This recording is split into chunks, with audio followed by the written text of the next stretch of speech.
Yan, welcome back sa ating channel. Ito po ang Swerte at Kalaman. At syempre mag-update tayo sa ating mag-asawang duwende. No?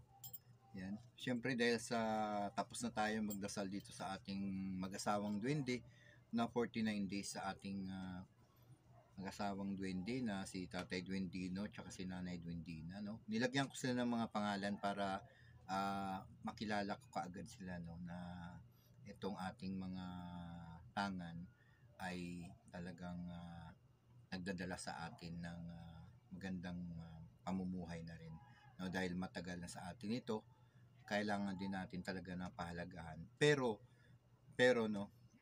dahil sa tapos na natin itong 49 days, no, sa babae po 48 days, no, ako tapos na akong magdasal dito, kaya malaking bagay na rin siya sa akin at nasa isip ko na kung humihingi ako ng tulong sa kanila, hindi ako nahihirapan na humingi ng mga kunting tulong sa kanila, no. Syempre sa mahal na Diyos, sa ating Panginoon.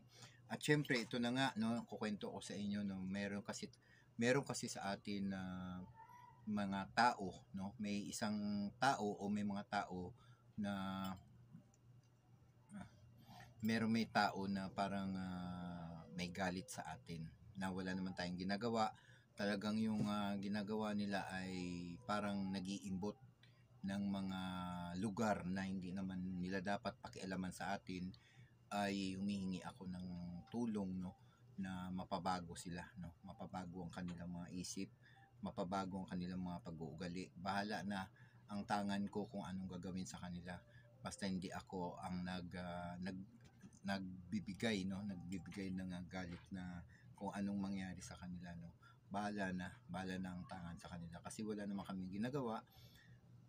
Sila mismo o siya mismo ang gumagawa ng hindi maganda sa amin, kaya humihingi ako ng tulong na tulungan ako ng aking mag-asawang duwende na para tigilan kami sa mga taong mga naiinggit. Yung nga sabi natin, ito ay isa sa mga protection natin, itong mga tangan natin. At humingi ako ng tulong na sana itong mga tao na to ay mapabago na yung isip at maalis na sa amin mga tawag ito, yung mga buhay na mga hindi maganda ang kanilang hangarin sa amin. At hindi lang itong ating mag-asawang duwende ang hingian natin ng tulong, meron pa tayong isa, no, ang aking matagal ko na ring tangan na ilang beses na rin itong nawala, no, ang aking yung ating kahoy na sinukuan, no, ang ating tangan, yung may cross ito, matagal na po ito, no, ilang buwan na po ito sa akin, no, mag-iisang taon na, no, mag-iisang taon na ito. At yung tangan natin na ito ay talagang effective, itong kahoy na sinukuan, ano.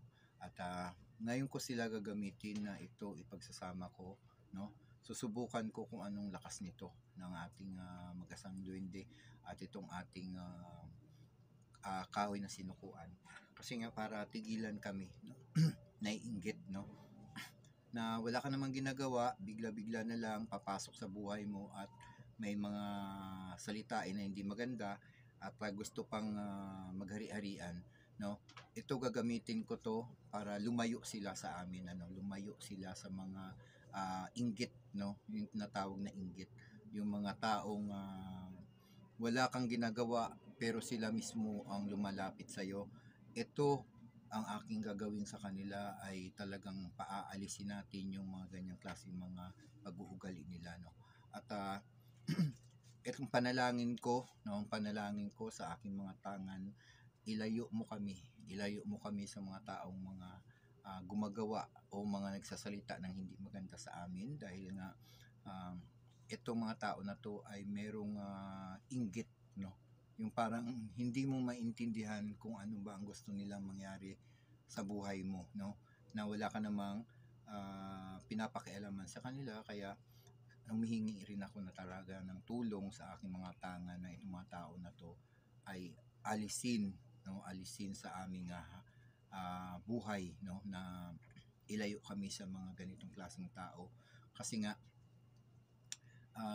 parang naagrabyado ka, no, parang naagrabyado kami Tapos hindi ko maintindihan kung bakit may mga ganong klaseng tao, no? Na parang gusto kang inisin, gusto kang awayin, gusto kang pakialaman.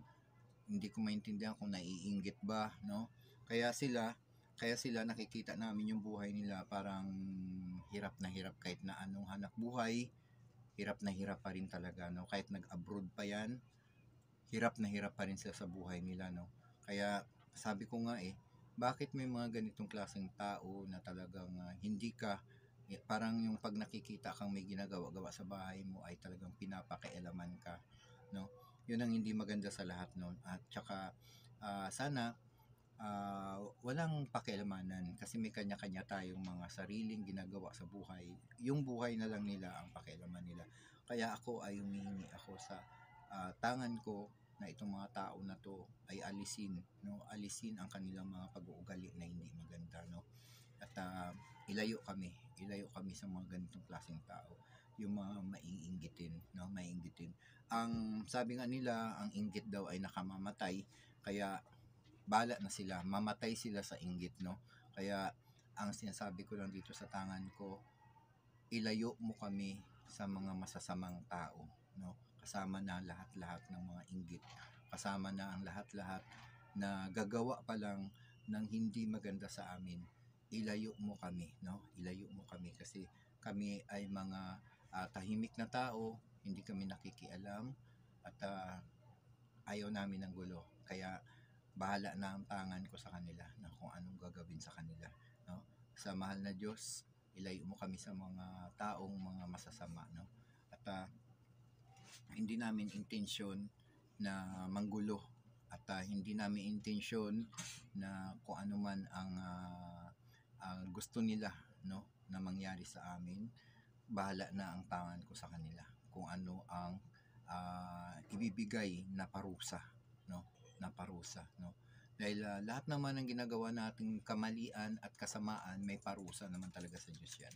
Kaya ang mga tangan ko na lang ang bahala sa kanila kung ano ang mga tawag dito, consequences na gagawin sa kanila, no? Bahala na. Basta ako, kami, nananahimik kami, safe kami, hindi kami nakikialam, hindi kami naiinggit. Kung ano lang ang meron kami sa bahay, kung ano lang ang mga ginagawa namin dito, ay kami-kami lang at hindi kami nakikialam sa mga kapitbahay, no? Itong mga tao na ito ay panalangin ko na maging mabait sila sa amin, maging matulungin sila, lalapit sila para maging maayos sila sa amin. Ang panalangin ko sa kay Lord na mga tao na to ay buksan ng mga puso nila na maging mabuti, no? Maging mabuting tao sila. Yung tuloy-tuloy ang magiging kalalabasan ng aking panalangin na magiging mabuti sila sa amin dahil hindi naman kami talaga gumagawa sa kanila ng kasamaan. Sila mismo ang gumagawa sa amin ng hindi maganda, yung mga salitain na hindi maganda, yung mga inggit siguro, no? Inggit, no? Alisin natin sa kanilang mga puso yan, no? Baguhin natin ang kanilang mga isip, no? Na maging mabuting tao sila. Bahala na ang aking mga tangan sa kanila. Kaya ang sinasabi ko nga kung minsan na bakit may mga tao talagang mga negatibo, mga inggitero, no? Inggitero na hindi mawala sa kanila yan ang mga ganyang ugali, no? Ito na lang ang mga tangan ko ang bahala sa kanila. Yun ang panalangin ko sa aking mga tangan na ilayo kami sa mga ganitong mga klaseng tao. At pag ito na ibigay ng aking mga tangan, mga kahilingan ko, maari talaga na mabago sila, no? Bahala na magparusa ang aking mga tangan sa kanila. Yun ang aking hinihiling na tigilan kami sa mga anong klaseng mga kasamaan nila na balak, no? Mga inggit nila, tigilan kami dahil hindi kami nakikialam sa kanila. Yun lang mga tangan ko ang mga magbibigay sa kanila ng parusa, no? Yan.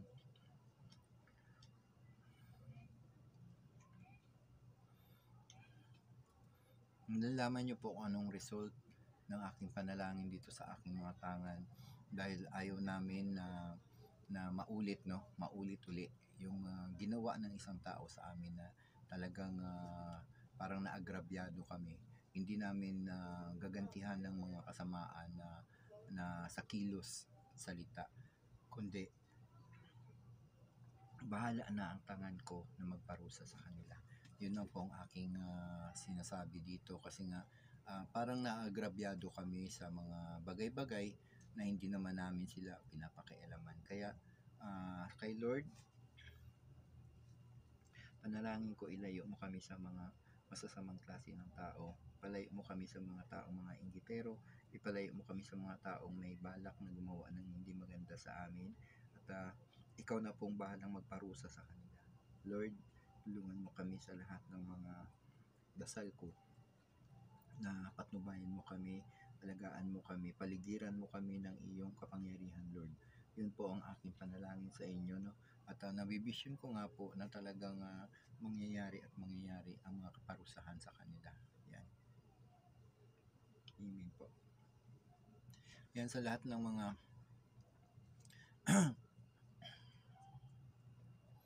sa lahat ng mga viewers natin dito, no, na nanonood nito, no. Maraming tao talaga ang mga ganitong klase ng iinggit, no. At hindi ko alam kung anong motibo, no. Kaya ako gumagawa ng mga ganito para pang depensa. Yan. May epekto siya kasi parang nagbabago yung aking pakiramdaman, no? May epekto, no? Ibig sabihin na hindi yung balahibo ko, ramdam ko na yung ulo ko parang tumataas yung buhok, no? Ramdam ko, no, na may epekto siya.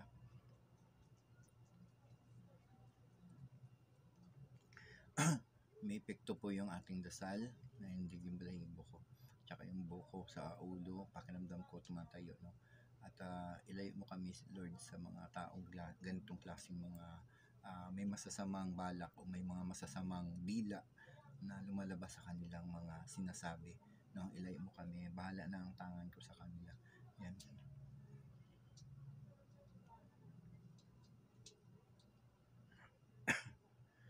Maraming salamat po sa mga nanonood ng ating video, no?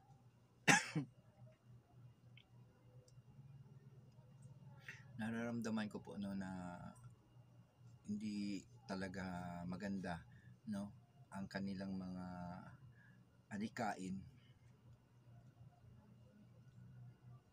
Kaya pasensya na kayo, no. Ramdam ko, no, kanina hindi pa ako ganito, no.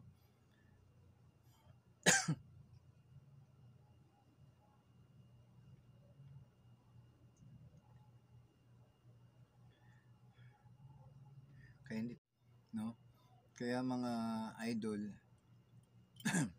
nararamdaman ko, no, nung pinasok ko to, no, nag-stop tayo.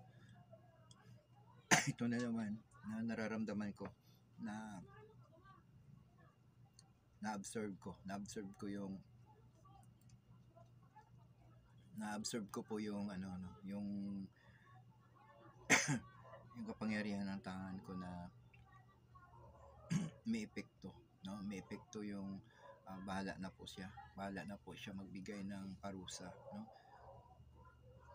Nahihirapan ako magpaliwanag. Basta sa lahat po ng mga viewers natin dyan, shout out po sa inyong lahat dyan, ano. At unti-unti kong na-observe yung kanilang mga gusto na gawin, no. Pero hindi ko po intensyon na manakit ng tao dito, no. Kasi nga may mga alaga tayong tangan dito, no. Alam naman natin na pinoproteksyonan tayo ng mga ito. Kaya bahala na ang Lord sa kanila, no. Ang mga taong ganyan. Alam niyo ba kung gagawa ka ng masama, meron talagang kaparusahan yan, may mga karma yan. Kaya dito nararamdaman ko na hindi maganda yung kanilang mga katauhan, no. Nararamdaman ko na hindi maganda ang kanilang katauhan. Kaya iba yung pakiramdam ko, no. Parang kumati yung lalamunan ko. Yan, lumabas yung hangin, no. Kaya ramdam ko po na hindi sila magandang klase ng mga ehemplo, no? Ah, ramdam ko. Kaya sa lahat ng mga tao na may mga tangan, no? Pag-igihan nyo po na magdasal ng 49 days, sa babae po 48 days, no? At para po maproteksyonan din kayo ng inyong mga tangan. Siyempre kay Lord magdasal tayo, na magdasal tayo. Dahil hindi lang po ito na dahil nagkaroon tayo nito, kailangan ingatan din natin dahil mapoproteksyonan tayo nito, no, ng ating mga tangan. Itong aking kahoy ng sinukuan, matagal na po sa akin ito, kaya ang laki ng protection sa akin ito. Nilalayo ako sa mga klase ng mga kaguluhan, mga taong masasama, no? Parang tawag dito yung parang sumusuko sila pag meron ka nito, no? Basta dasalan mo lang, hindi kung tutusin mo na kailangan dasalan to, pero ako mas dinadasalan ko siya, no? Dala-dala ko kahit saan ito, no? Kasi nilalayo ako sa mga sakuna, no, sa mga problema na mga taong gagawa ng hindi maganda sa iyo. Itong aking sinukuan, ano, kasi ito naman ang ating mag-asawang duwende, ay hindi rin pwede ito sa mga negative na mga lugar na dadalhin natin, ano, hindi siya pwede. Kaya ito lang ang nadala kong ating kahoy na sinukuan, kasi ito kahit saan ito pwede mo itong panlaban, no, kahit saan ito pwede mong dalhin, no. Kaya sa lahat po ng naniniwala sa akin, please po, no, tahimik lang kayo, ipagdasal mo lang, no, at ilayo ka sa mga may bumabalak na hindi maganda sa iyo, no. Tulungan na rin natin na magdasal tayo ng mataimtim, no, na makuha talaga natin ang 48 days sa babae, 49 days sa lalaki. At mamimili lang po kayo ng oras doon, alas 3, alas 6, alas 9 o alas 12 ng gabi. Nasa sa inyo po yan. Buksan nyo lang po ang aking video dyan tuwing magdadasal po kayo. Okay lang po yun, gamitin nyo po yung dasal ko dyan, at para makatulong din ako sa inyo na hindi na kayo malilito pa. Gayahin nyo lang po yan para may guide lang kayo, kahit sa dasal ng mga ama namin, Ginong Maria, luwalhati sa Ama. At ito na po ang last. Please po mag-subscribe kayo sa aking channel. Ito po ang Swerte at Kaalaman. Maraming salamat.